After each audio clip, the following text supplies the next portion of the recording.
So guys, great morning. So puyat-puyat pa. Ayan. So ayun na nga guys. Tayo ngayon sa First Friday Plus office, Sandro Tower. Ang basta magsalita, wait lang, take natin. So great morning guys. Ito ngayon tayo sa First Friday Plus. Isa na naman po tayong event host dito guys. So yung ating team na Christmas party is kiddie party. So Kabaitaan, First Friday Plus Kabaitaan. Christmas saya. So guys, kung mapapansin nyo later on, lahat ng mga guests or yung mga dealers na Kabaitaan ay naka-costume po sa kanilang pang-kiddie yun. So, so yun na guys. So hindi ako nag-effort kasi wala kasi akong time makabili din ng pang-kiddie. So yung natin, batang yagit yung ating costume. Ganun. So guys, later on, so nag-ayos tayo. Then, in the meantime, we will start the program. Inaantay lang din yung kasama ding clown, tsaka yung face painter para po habang nag-aantay yung ibang mga kids natin sa loob ng area, ay malagyan sila ng kanilang face paint. So, guys, see you later.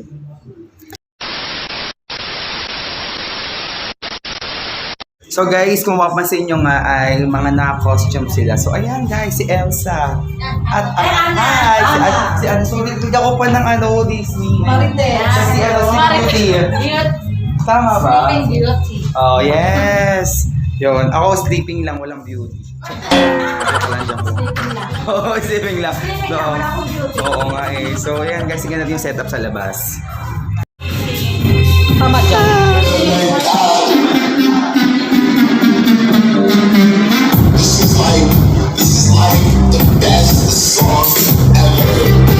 Guys, magpa-face paint muna tayo kay Sir Ian.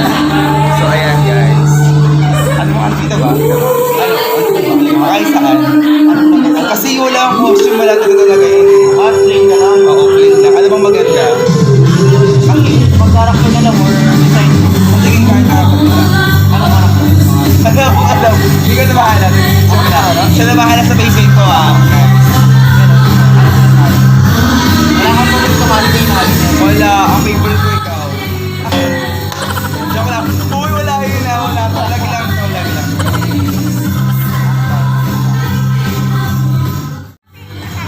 Hi! Good morning. Hi! Sila yung mga Hi! Kunyari astig tayo. Kunyari lalaki tayo.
Later.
ano ang mangyayari 20 years from now. Pag isa kang presidente ng isang company, napakalaki ng challenge sa akin, napakalaki ng responsibility na ipagpatuloy natin yung nasimulan ng First Vital Class. Yes. Pero syempre, hindi ko yun magagawa alone, number one. So I had a lot of dealers who were able to do First Vital Class with me for the last 20 years. But of course, 20 years after, which is today, pag-iisipin ko, so ano ang magiging future ng First Vital Plus? Even 5 years from today, 10 years from today, and another 20 years from today. I can't stop but always worry kung ano na, sino na ang magpapatuloy ng sinimulan. Siyempre, if you add up the numbers, di ba? Kung 20 years from today, I'll already be 73. I'm 53 now. Okay? Kahit na 10 years lang from today, 63 na ako. Siyempre, baka hindi na kaya mag-heels na ganito ang lola niya. Although, itatry ko pa rin. Pero, I'm pretty sure it will already be different. Okay? So, that's why I always, palaging merong, hindi naman stress level, pero palagi pa rin ako nag-worry na kanino ng mga kamay mapupunta ang future ng First Vital Plus. That's why today, seeing all of you, nung report, simple report lang ha, kagabi na binigay sa akin ni Tetay na, ma'am, eto po yung decor ng second floor. Ang mga bata po ay nag-ambag-ambag para po sa party ngayon. Alam niyo po, iba yung pakiramdam ko. Totoo ha. 21,000 yata yung total nun. But to me, it is more than 21,000. Kaya sabi ko, no, I have to double it and return it back to you. Because it is not really the amount.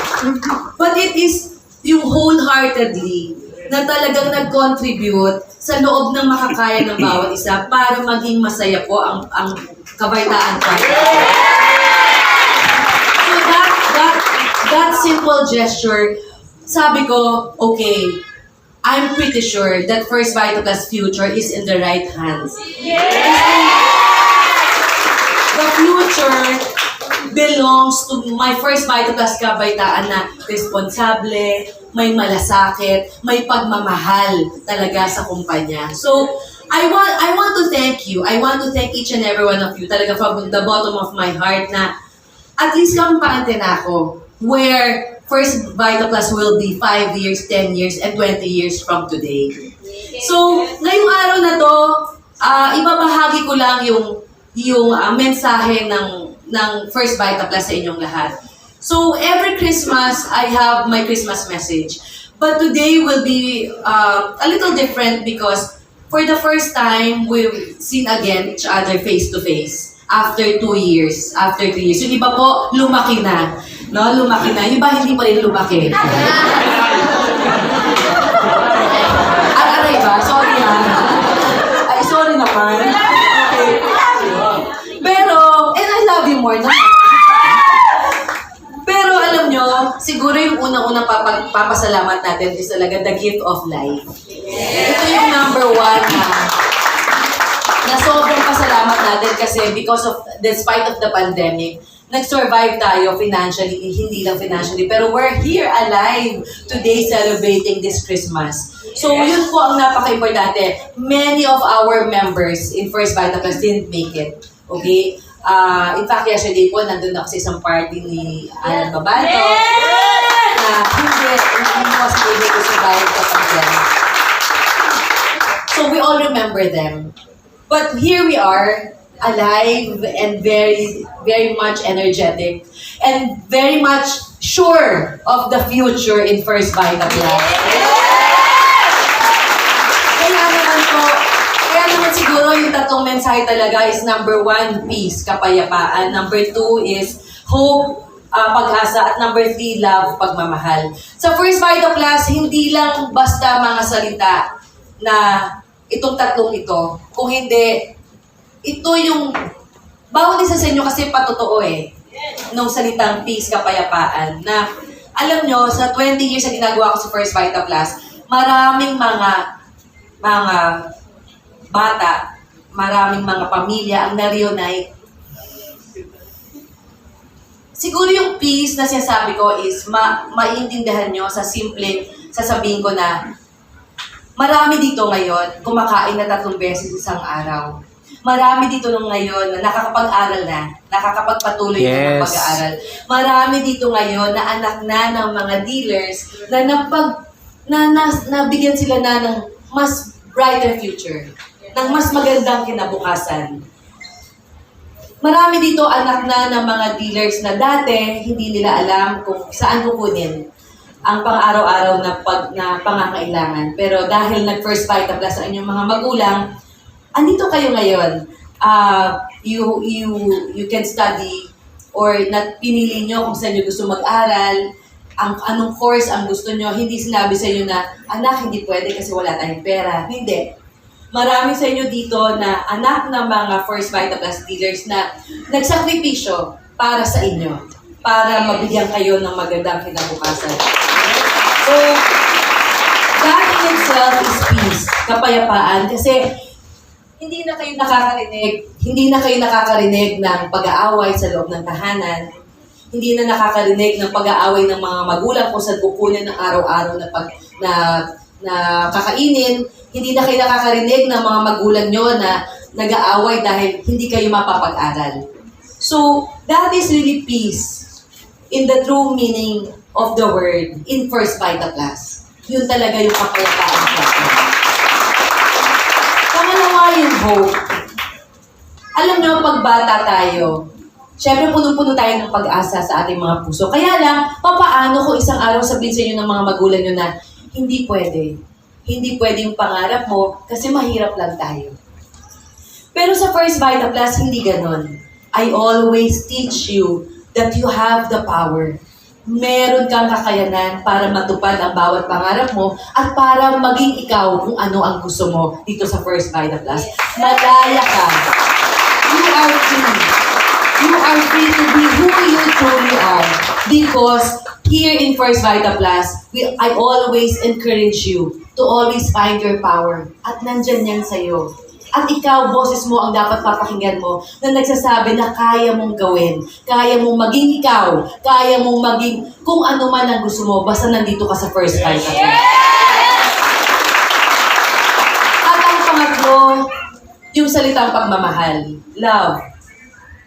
Minsan, pag lumalaki ka sa isang environment na ang naririnig mo ay puro away, parang hindi mo nararamdaman ang pagmamahal. Parang hindi mo maunawaan bakit, ano yung love? Pero, alam niyo sa First Vita Plus, tingnan nyo ha, hindi tayo magkakaano-ano. Yes. Meron dito mag-upline, downline, mga tropa, na hindi man lang kamag-anak o hindi magkakakilala dati. But here in First Vita Plus, it doesn't really matter. Wala naman tayong kinakailangan tanungin sa bawat isa na saan ka nag-aaral, pag nalaman na hindi maganda school mo, hindi ka belong. No. Hindi ganon. Sa First Vita Plus, unang-una, yung pagmamahal ang nararamdaman natin pagpasok mo pa lang Yes. dito. Sa First Vita Plus, hindi man kayo magkaano-ano, nagtutulungan tayo. And that is love. Kasi mahirap tumulong sa hindi mo kakilala. At mahirap na sikapin mo magka-cheque yung downline mo na hindi mo kakilala. And that is love. Yun na yung pagmamahal na tinuturo sa atin dito sa First Vita Plus. Na maging sino man ang iyong maging downline, maging sino man ang iyong makatabi, pwede mong i-share yung gift ng First Vita Plus. Yes. And that is love, mga kabaitaan. So itong tatlong words na to, may be an ordinary word to some, but here in First Vita Plus, nadarama natin ang totoong ibig sabihin ng salitang peace, kapayapaan, hope, pag-asa, at love, pagmamahal. So, my dear kabaitaan, never ever forget the power of the possible. Dahil sa First Vita Plus, walang imposible. Yes.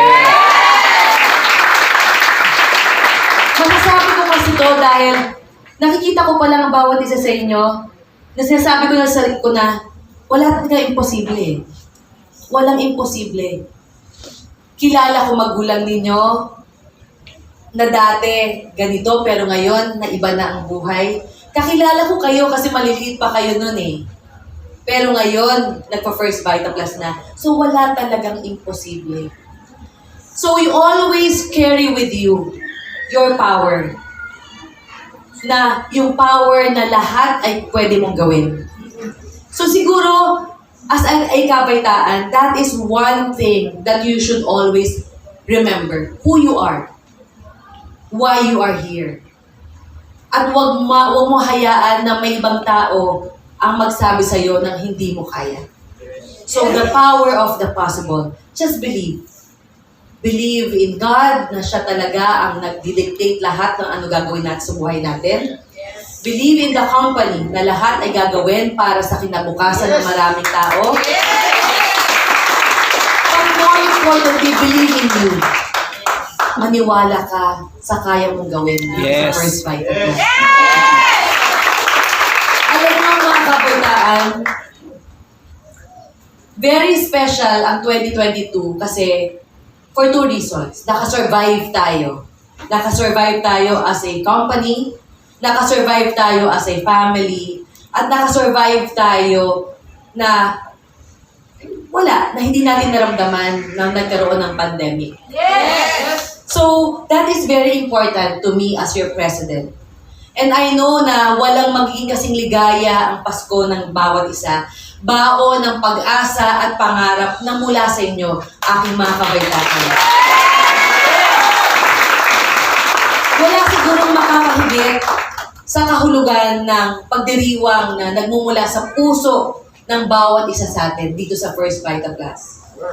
Tatandaan po natin na dito sa First Vita Plus, pamilya muna.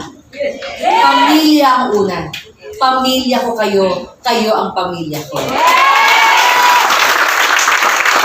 So let us not also forget the reason for the season, which is our Almighty Savior, Jesus Christ.